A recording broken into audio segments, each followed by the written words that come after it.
Pelaku kapan ditangkap? Pelaku kita masukkan sel, kita proses. Udah hari ini. Ya. 7 anggota polisi disanksi Patsus, buntut ngamuk ditegur masuk asrama putri hingga keroyok mahasiswa di Mamuju. Sebanyak 7 anggota Polda Sulawesi Barat Sulbar kini disanksi penempatan khusus Patsus buntut pengeroyokan terhadap mahasiswa HMI Manakara oleh sejumlah oknum polisi.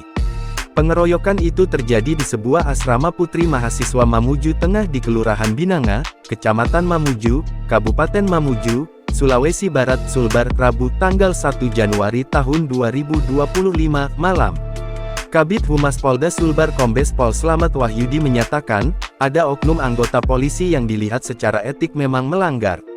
Jadi ada anggota, sama-sama pemuda apel ke asrama putri mahasiswa, itu wajar.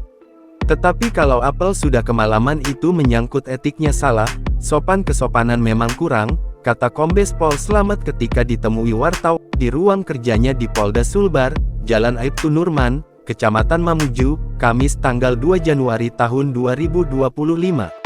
Ketujuh oknum polisi tersebut masih menjalani pemeriksaan oleh Propam Polda Sulbar.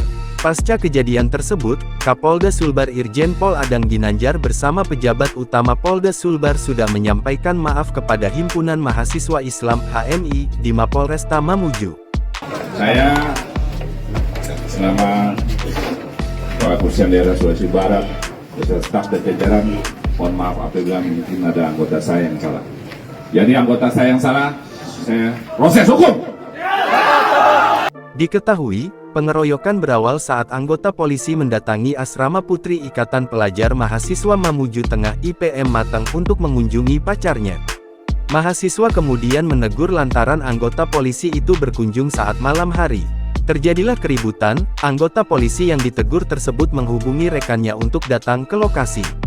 Saat tiba, sejumlah oknum polisi kemudian melakukan pengeroyokan. Download Tribun X sekarang, menghadirkan lokal menjadi Indonesia.